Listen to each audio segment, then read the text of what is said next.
எல்லாருக்கும் வணக்கம். இன்னைக்கு நம்ம கிளாஸ்ல வந்து பாத்தீங்கன்னா B.Ed first year second semester அது வந்து பாத்தீங்கன்னா மேஜர் சப்ஜெக்ட்டுக்கான யூனிட் 3 யூனிட் 5 இந்த ரெண்டு யூனிட்டுக்கான இம்பார்ட்டன்ட் क्वेश्चन தான். இம்பார்ட்டன்ட் 10 மார்க் क्वेश्चனும் அது கீழ என்னென்ன தலைப்புகள் வரும்னா இப்போ நான் உங்களுக்கு சொல்ல போறேன். சரிங்களா? ஆல்ரெடி மேஜர் சப்ஜெக்ட்ல ஃபர்ஸ்ட் யூனிட்டுக்கும் செகண்ட் யூனிட்டுக்கும் 10 மார்க் क्वेश्चனும் அது கீழ என்னென்ன தலைப்புகள் வரும்னு சொல்லி லாஸ்டா ஒரு வீடியோ அப்லோட் பண்ணிட்டேன். அதே மாதிரி மேஜர் சப்ஜெக்ட்டுக்கு இம்பார்ட்டன்ட் 10 மார்க் क्वेश्चனும் 5 மார்க் क्वेश्चन அந்த வீடியோ நான் அப்லோட் பண்ணிருக்கேன். அந்த வீடியோ வந்து டிஸ்கிரிப்ஷன் கீழ லிங்க்ல கொடுத்திருக்கேன். சோ புதுசா பார்க்கறவங்க அந்த இம்பார்ட்டன்ட் 5 மார்க் क्वेश्चனும் சேர்த்து படிச்சுக்கங்க.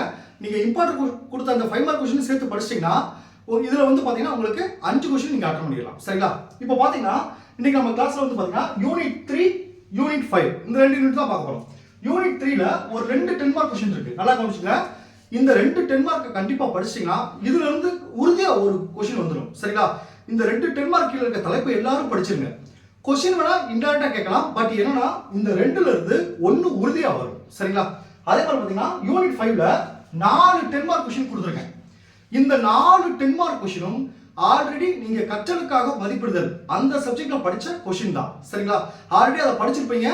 நம்ம கிளாஸ் டைம் எல்லாத்துக்கும் அந்த நோட்ஸ் வந்து நான் பாயிண்ட் வைஸா கன்வெர்ட் பண்ணி உங்களுக்கு அனுப்பிச்சிருப்பேன். சோ இதல இருக்க 4 क्वेश्चனும் நீங்க கற்றலுக்காக மதிப்பிடுற அந்த சப்ஜெக்ட்ல அழகா படிச்சு அதுவே நீங்க எழுதிக்கலாம். சரிங்களா? சோ இதுலயே பாத்தீங்கன்னா உங்களுக்கு ரெண்டு क्वेश्चन அட்டெண்ட் பண்ற மாதிரி வந்துரும். ஓகேங்களா? ஓகே. இப்போ பாத்தீங்கன்னா நம்ம யூனிட் 3க்கு ஃபர்ஸ்ட் பாப்போம். இப்போ பாருங்க யூனிட் 3 செயல்பாடு அடிப்படையிலான மற்றும் குழு கட்டுப்படுத்தப்பட்ட அறிவுறுத்தல். ஃபர்ஸ்ட் क्वेश्चन பாருங்க. குழு கட்டுப்படுத்தப்பட்ட அறிவுறுத்தலின் வகைகள். இதுல வந்து பாத்தீங்கன்னா மொத்தம் 7 தலைப்பு இருக்கு. ஃபர்ஸ்ட் தலைப்பு பாருங்க குழு ஊடாடும் அமர்வுகள். செகண்ட் தலைப்பு பாருங்க குழு ஊடாடும் அமர்வுகளின் அடிப்படை கூறுகள். இதுக்கு கீழ 4 தலைப்பு இருக்கு. 1 தலைவர், 2 பேச்சாளர், 3 பங்கேற்பாளர், 4 பதிவாளர். மூணாவது தலைப்பு பாருங்க குழு ஊடாடும் அமர்வின் வெவ்வேறு கட்டம். அதுல ஃபர்ஸ்ட் அது கீழ ஒரு தலைப்பு பாருங்க முன் ஊடாடும் அமர்வின் படிவுகள். பாருங்க முன் ஊடாடும் அமர்வின் படிகள். அதுக்கு கீழ பாருங்க ஊடாடும் அமர்வுகளுக்கு தனி வெயிட்டேஜ் ஒதுக்கவும். 2 பாருங்க தலைப்புகள் ஒதுக்கீடு.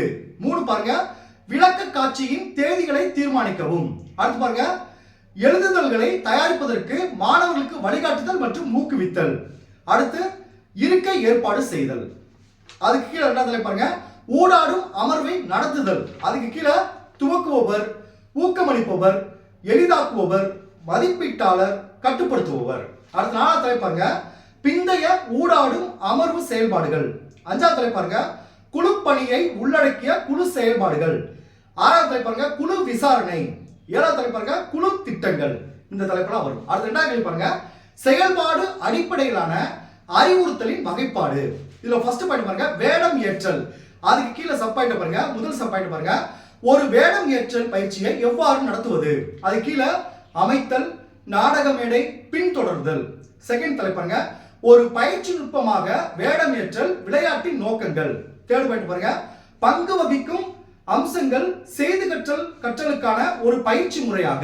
அதுக்கு கீழே பாருங்க செய்வதன் மூலம் கற்றல், உருவகப்படுத்துதல் மூலம் கற்றல், கவனிப்பு மற்றும் கருத்து மூலம் கற்றல், பகுப்பாய்வு மற்றும் கருத்தாக்கத்தின் மூலம் கற்றல். அதனால பாருங்க வேடம் ஏற்றலை ஒரு பயிற்சி நுட்பமாக கொண்டு செல்வதன் நன்மைகள் மற்றும் விளைவுகள். அடுத்த 2வது தலைப்பு பாருங்க உருவகப்படுத்துதல். அதுக்கு கீழே 3 தலைப்பு இருக்கு. நேரடி உருவகப்படுத்துதல், மெய்நிகர் உருவகப்படுத்துதல், ஆக்கப்பூர்வமாக உருவகப்படுத்துதல். அடுத்து 3வது தலைப்பு பாருங்க சம்பவ முறை. அதுல ஒண்ணு சம்பவ முறையின் நன்மைகள், சம்பவ முறையின் குறைபாடுகள். அடுத்த 4வது தலைப்பு பாருங்க வழக்கு ஆய்வு முறை. அதுல வழக்கு ஆய்வு முறையின் நன்மைகள், வழக்கு ஆய்வு முறையின் குறைபாடுகள். 4வது தலைப்பு பாருங்க விளையாட்டுகள். விளையாட்டு அடிப்படையிலான கல்வியின் நன்மைகள், அது கீழ விளையாட்டு அடிப்படையிலான கற்றல் குறைபாடுகள். 6வது தலைப்பு பாருங்க முன்னுரிமை பயிற்சிகள். அதுக்கு கீழ விழிப்புணர்வு, உங்களால் முடிந்ததை ஏற்றுக்கொள்ளுங்கள், அட்டவணைப்படுத்துதல், போதுமான நேரம். 7வது தலைப்பு பாருங்க செயல்பாடு அடிப்படையிலான அறிவுறுத்தலின் நன்மைகள். 8 பாருங்க செயல்பாடு அடிப்படையிலான அறிவுறுத்தலின் முன்னெச்சரிக்கைகள். இந்த 8 தலைப்புகள் வரும். சரிங்களா? அடுத்து யூனிட் 5 பாருங்க கற்பித்தல் மதிப்பீடு. இதுல வந்து 4 கேள்வி இருக்கு. ஃபர்ஸ்ட் கேள்வி பாருங்க அறிவு சோதனை தயாரிப்பதில் கோட்பாடுகள் மற்றும் படிநிலைகள். 2வது பாருங்க பின்னூட்ட சாதனங்கள்.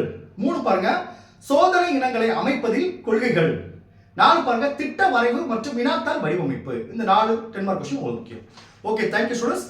இன்னைக்கு ஒரு நாள் மட்டும் கஷ்டப்பட்டு படிச்சிருங்க. நாளைக்கு எக்ஸாம் நல்லா பண்ணிடலாம். சரிங்களா? Thank you students.